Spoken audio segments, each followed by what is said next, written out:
how to fix or how to solve the problem of layout on the application of Tinder.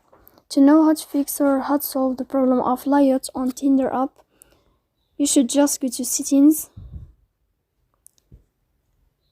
Here in this page you can search about apps, default apps, app settings.